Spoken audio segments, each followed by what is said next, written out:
Bienvenue sur Manipura, un podcast de développement spirituel qui s'adresse à vous si vous souhaitez vous reconnecter à votre plein pouvoir en prenant confiance en vos capacités et en étant aligné avec vous-même et l'univers, vers une sphère émotionnelle et mentale équilibrée et un ego sain.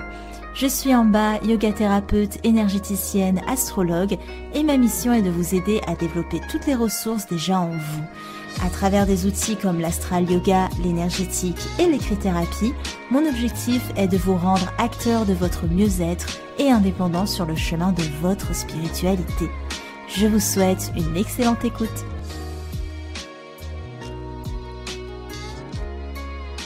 Bonjour à tous et bienvenue sur le podcast Manipura. Je suis ravie de vous retrouver aujourd'hui pour ce nouvel épisode d'énergie astrale où nous allons décrypter ensemble la prochaine nouvelle lune qui se tiendra à 12 degrés du Verseau le 1er février et qui atteindra son pic à 6h45 heure de Paris. Une nouvelle lune le premier jour du mois, quelle chance, de quoi commencer un nouveau cycle en bonne et due forme. Et pour vous faire un petit flashback, lors de la dernière lunaison, on a été accompagné par les énergies de structure du Capricorne. Capricorne qui nous dictait une certaine rigueur en plus d'une autorité pour nous guider, voire nous imposer une marche à suivre. Et c'était certainement pas des énergies confortables dans le sens où on a dû explorer notre sens des responsabilités et surtout sortir de notre zone de confort. On a eu un petit répit lors de la pleine lune en Cancer, mais elle nous invitait une nouvelle fois à la découverte d'une énergie, parce que le Capricorne et le Cancer sont des signes cardinaux. Avec notre Verseau, on est plutôt sur un signe d'air, donc nature mouvante, mais c'est un signe d'air fixe, donc il va être ancré dans son énergie, et ce Verseau, il va aimer pouvoir exercer un certain contrôle dans ce qu'il vit.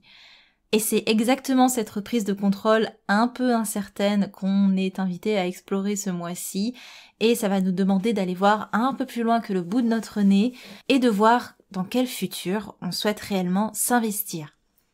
Avant de développer tout ça avec vous, je vous lis un avis qui m'a été laissé par Audrey Plat, qui dit « Amba est vraiment, de mon expérience, une énergéticienne de grande qualité. Empathique et bienveillante, ses soins énergétiques sont puissants et doux à la fois. Les mots sont posés d'une justesse déconcertante. Elle m'a rapidement mise en confiance. J'ai déjà fait 2 soins et n'hésiterai pas à répéter l'expérience. Je l'ai découverte avec son podcast Manipura, que je vous invite d'ailleurs à écouter. Il est clair, fluide et elle explique très bien des concepts parfois complexes. » Merci beaucoup Audrey, merci énormément et ça me fait tellement plaisir quand je sais que les gens viennent du podcast parce que je me dis que j'ai pu atteindre entre guillemets des gens qui étaient pas forcément dans mon cercle ou pas forcément sur les réseaux, etc. Et je les retrouve sur les réseaux, puis je les retrouve en soins. Ça, c'est vraiment le top. Donc, merci beaucoup à toi d'avoir pris le temps d'écrire cet avis. Et comme Audrey, si vous voulez soutenir Manipura, n'hésitez pas à laisser un avis sur le podcast ou autre, soit sur Spotify en laissant 5 étoiles, soit sur Apple Podcast en laissant 5 étoiles et en écrivant un petit avis. Donc voilà, n'hésitez pas, ce serait trop cool. On est parti pour notre nouvelle lune en Verseau. Alors, les nouvelles lunes en Verseau, ce sont des lunaisons qui appellent au renouveau, voire à l'indépendance. On peut s'attendre clairement à des mouvements de contestation. C'est une nouvelle lune qui parle de la société et de la communauté dans laquelle on vit, ou dans laquelle on veut vivre plutôt, mais aussi de notre manière d'y participer. Le Verseau, c'est un signe humaniste. Il va agir dans l'optique d'améliorer un groupe, toujours. Il n'aura aucune crainte à bouleverser les valeurs établies s'il entrevoit une évolution possible. Parce qu'il a une vision d'ensemble des choses, il aspire à plus grand, à plus haut, et aussi à plus vite, parce que il n'aime pas trop perdre son temps si possible. C'est pour ça que le Verseau peut sembler être un peu froid vis-à-vis des autres, parce que je sais plus où j'avais lu où j'avais entendu cette phrase qui disait « Le Verseau est un signe humaniste qui n'aime pas les hommes ». Bon, c'est un peu caricatural, mais c'est un peu ça en vrai, parce que il va tracer sa route pour un objectif qui est global, mais il va pas s'arrêter sur l'ego de chacun, comme le ferait par exemple son contraire, son signe opposé, le lion, qui est le signe de l'ego par excellence. Le Verseau, la nouveauté ne l'effraie pas. Et c'est en ça qu'on retrouve son caractère de signe d'air. Il va communiquer facilement ses idées, il se base sur ses connaissances tout en se laissant inspirer. Le Verseau, il est le signe des connaisseurs, des diseurs de vérité.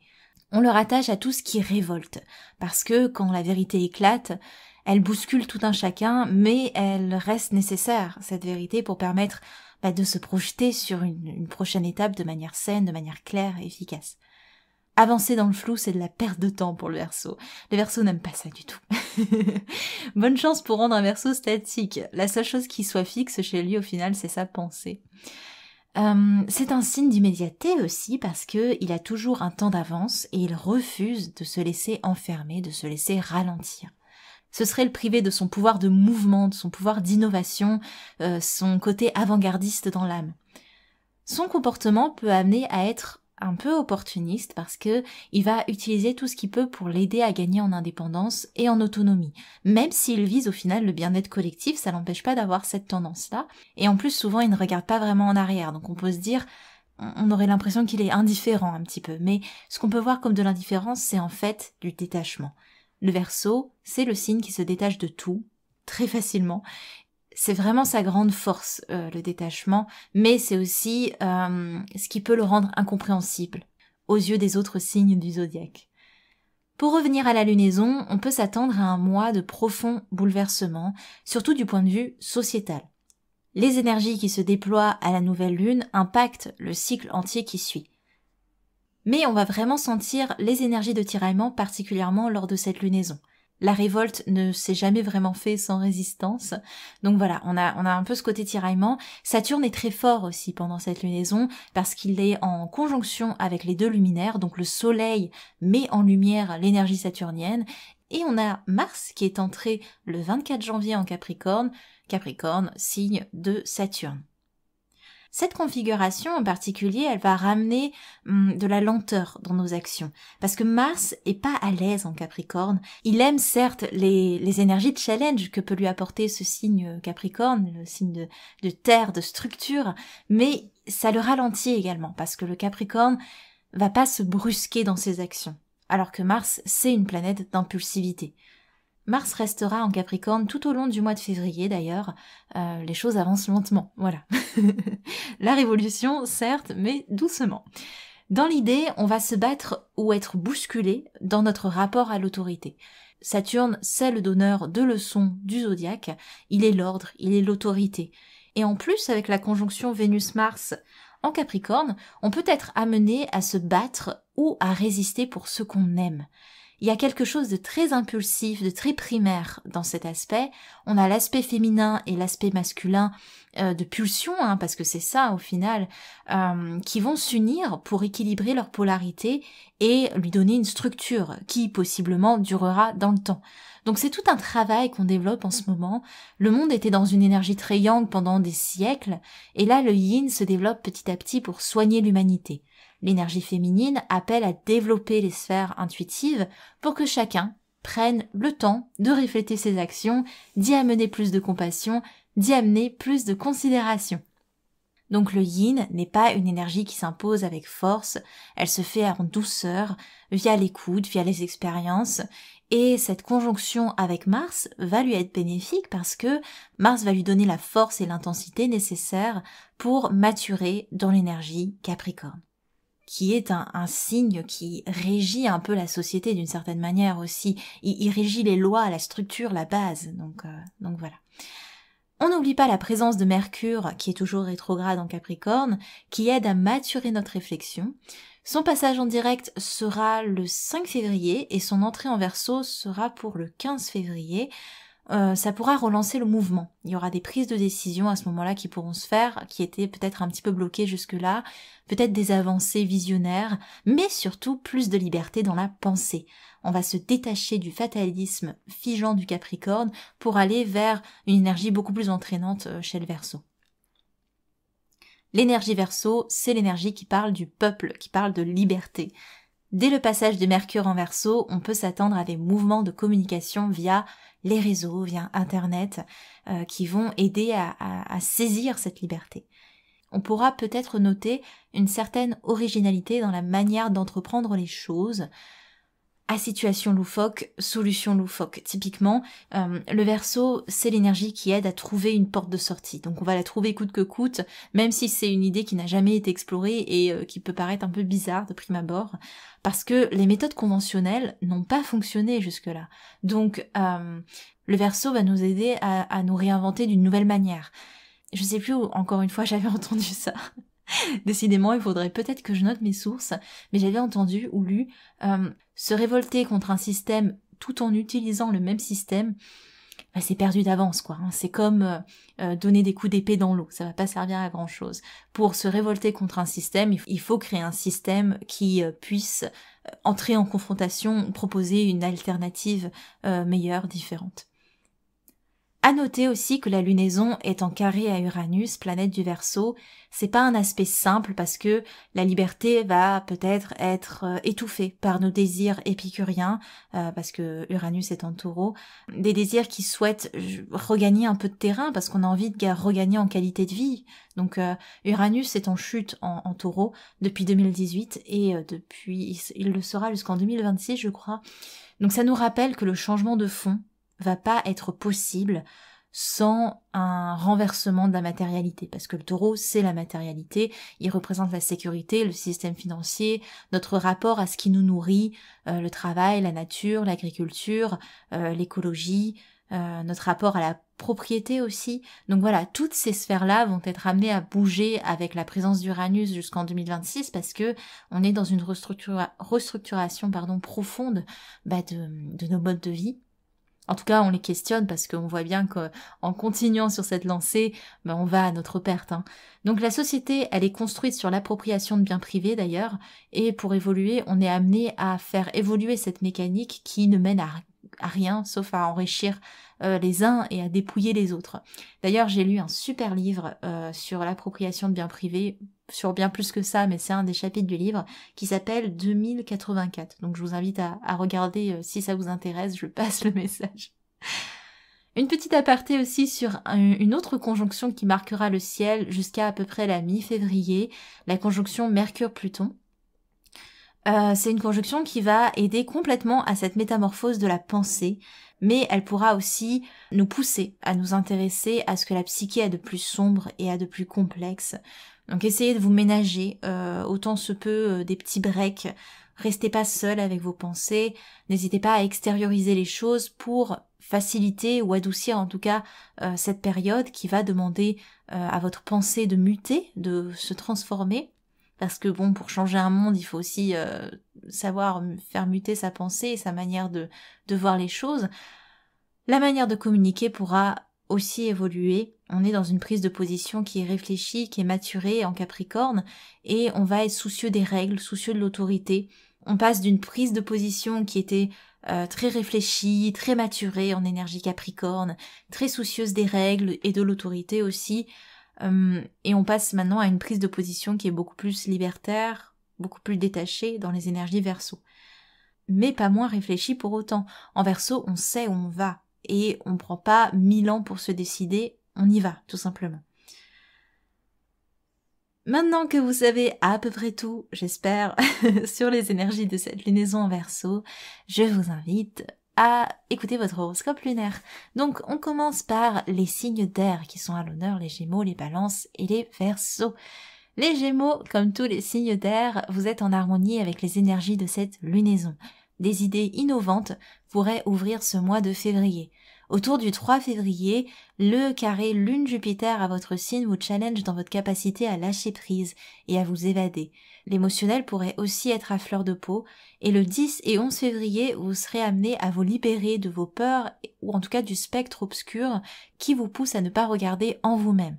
Votre part sombre n'est pas un jumeau maléfique qu'il faudrait ignorer, elle donne encore plus d'éclat à votre part de lumière. Les Balances, une lunaison harmonieuse où vous serez invité à explorer les joies de l'indépendance affective, une caractéristique qui n'est pas des plus naturelles chez vous. Les énergies sont tout de même fluides et vous profitez des élans Verseau pour être un peu moins regardant de l'opinion d'autrui. Le carré Vénus-Mars à votre signe pourrait éveiller quelques pulsions et intensités dans vos énergies. Vous qui êtes le signe de l'androgénéité, vous êtes le signe de l'androgénéité, donc ni yang ni yin, soyez ouverts à l'exploration de vos polarités qui sont proposées ce mois-ci. Le 5 et 6 février s'avèreront des journées plutôt intenses et vous pouvez prévoir de la curiosité et de la légèreté le 10 février. Les Verseaux, à l'honneur lors de cette lunaison, vous pourrez observer un boost énergétique qui renverse vos valeurs pour le meilleur. Un mois de mouvement qui peut aussi bouleverser votre rapport à une figure d'autorité, qu'elle soit extérieure ou intérieure. Le passage en direct de votre planète Uranus autour du 19 janvier a dû débloquer des ressources insoupçonnées. Autour du 8 février, vous pourriez vous sentir en légère insécurité sur le plan matériel. Le 11 février, votre curiosité et votre inspiration n'auront plus de limites. On passe aux signes d'eau, les cancers, les scorpions et les poissons. Les cancers, cette lunaison est vécue sans difficulté. Vous vous teintez des énergies Verseau, ce qui n'est pas plus mal pour travailler sur des problématiques de dépendance affective ou simplement prendre votre envol sur certains plans de votre vie sans crainte ni peur de ce qui a été ou peut-être de ce qui va advenir. Vous profitez jusqu'en mai de l'expansion de Jupiter avec des énergies positives et confiantes. Autour du 6 février, vous pourrez être amené à faire preuve de force en affirmant votre place. Vous bénéficiez de jours très doux juste avant la prochaine pleine lune du 16 février. Les Scorpions, une lunaison électrique qui vous demande de lâcher du lest et de ne pas réagir au quart de tour. Vous vous sentirez contraint avec l'envie qu'on vous laisse tranquille et qu'on vous laisse de l'espace surtout. Prenez ce temps si nécessaire, mais n'envoyez pas les autres bouler pour autant. Comme tous les signes d'eau, Jupiter est de votre côté. Ne vous étonnez pas si ces 3 prochains mois s'avèrent intenses. Prenez-le comme 3 mois de boost pour éclaircir les choses et vous délester de vos soucis. Une accumulation de choses et un trop-plein se feront ressentir aux alentours du 8 février. Profitez des 2 jours d'apaisement avant la prochaine pleine lune qui se promet d'être tout aussi intense pour vous. Les poissons, cette lunaison est assez neutre, vous nagez dans les mêmes énergies que depuis ce début d'année, vous observez une belle expansion de vos capacités et vous vous sentez plus positif et entraînant. Les jours suivant la lunaison seront tout aussi sympathiques, avec une légère tendance à surmentaliser vos émotions autour du 10 février. À présent, les signes de feu, les béliers, les lions et les sagittaires. Les béliers, la lunaison est confortable pour vous. Vous aimez cette énergie d'indépendance et de détermination qu'influe l'ère du Verseau, mais cette lunaison vous apprend aussi que le mouvement peut être initié par un but collectif. Elle vous apprend à regarder autour de vous et à déterminer à qui votre énergie pourrait également bénéficier. Cependant, la conjonction Vénus-Mars et Mercure-Pluton ne vous rendra pas la vie facile, avec des fluctuations d'humeur et l'impression de devoir gérer plein de dilemmes sur tous les fronts en même temps.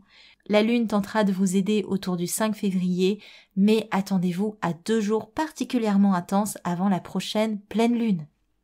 Les lions, les énergies Verseau vous faisant opposition, elles vous apprennent à être moins sensibles aux avis d'autrui, à devenir plus indépendants dans vos actes et dans vos élans du cœur également.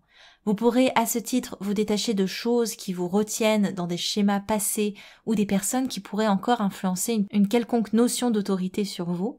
Vous vous sentirez confiant et plein d'énergie pour accepter ce process autour du 5 février et peut-être une légère démotivation face à la lenteur du process autour du 8 février. Les Sagittaires, les énergies Verseau sont des énergies amies. Vous aimez l'entrain dont elles font preuve pour conquérir leur propre version de la liberté.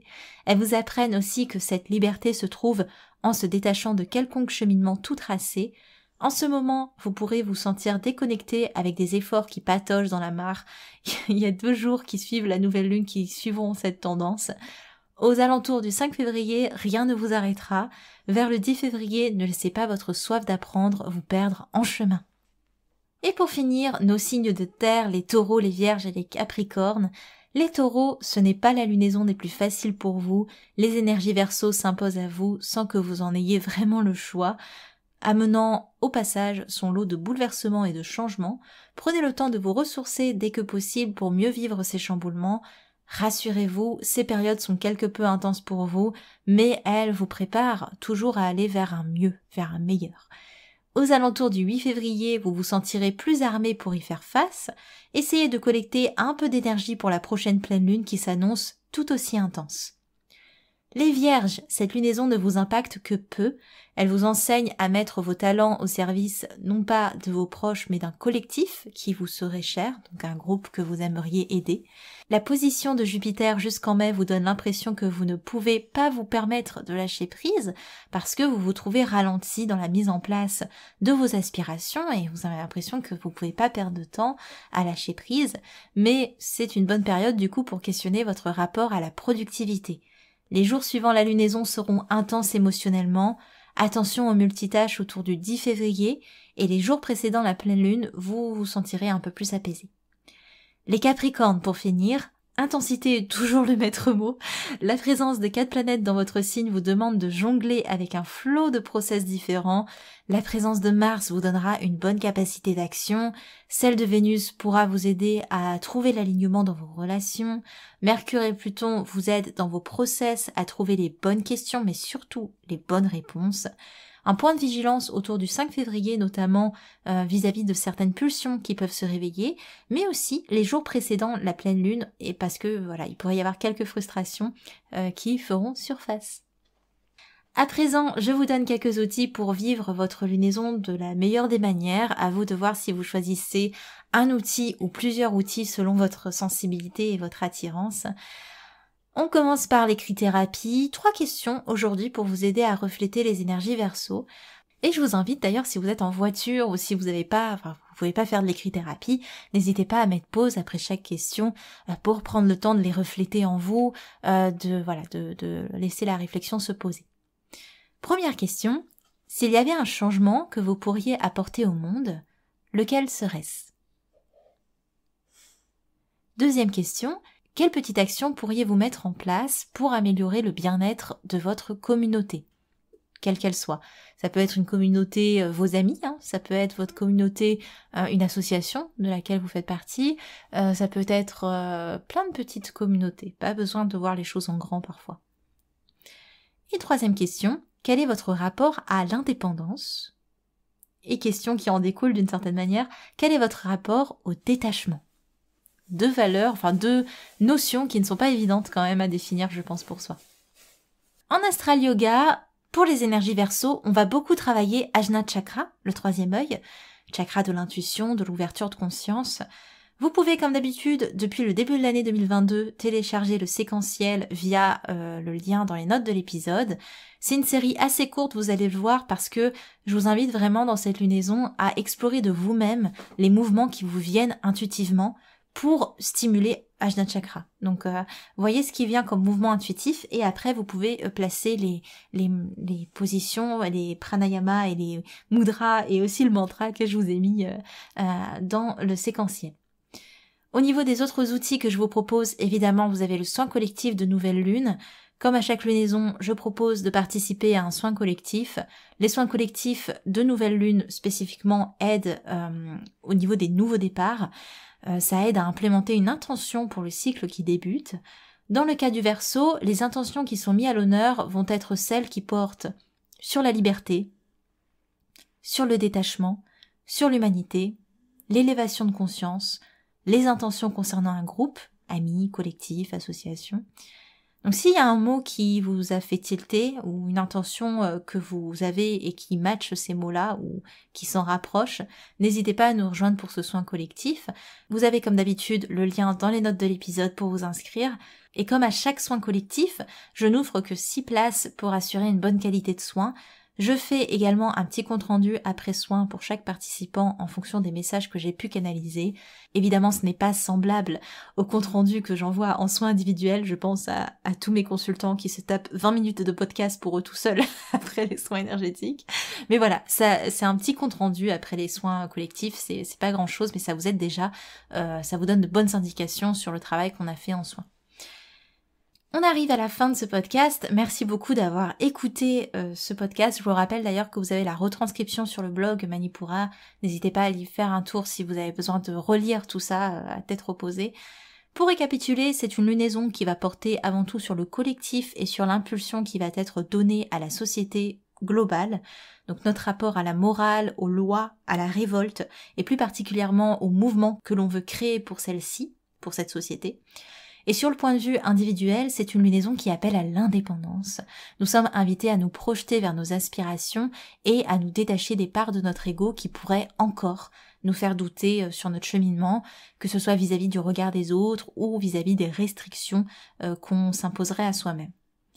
Cette semaine, les abonnés Manipura ont choisi sur Instagram 50-50 pour le prochain épisode thématique, donc autant vous dire que je ne sais pas encore quel sera exactement l'épisode, mais je peux déjà vous dire que l'épisode de la semaine prochaine portera soit sur la vulnérabilité, oser être vulnérable, ou soit ce sera un épisode sur l'ego dans la sphère professionnelle. Et si vous voulez voter pour les thématiques sur le podcast, je vous invite à nous rejoindre sur Instagram, le lien dans la description d'épisode comme d'habitude, et comme ça vous avez votre petit pouvoir de décision pour les épisodes thématiques. Voilà, j'espère que cet épisode vous aura plu, je vous remercie de l'avoir écouté jusqu'au bout. C'était en bas de Manipura, à la semaine prochaine, merci. Manipura, c'est déjà terminé pour aujourd'hui. Je vous remercie de votre écoute et si cela vous a plu, n'hésitez pas à partager et à laisser un avis sur Apple Podcast ou Spotify. Pour continuer vos explorations en cliquant sur le lien dans la description de l'épisode, vous pouvez télécharger gratuitement tous les e-books Manipura ou faire le quiz « Quel est votre guide astrologique ?» Quant à moi, je vous dis à la prochaine et surtout, prenez bien soin de vous.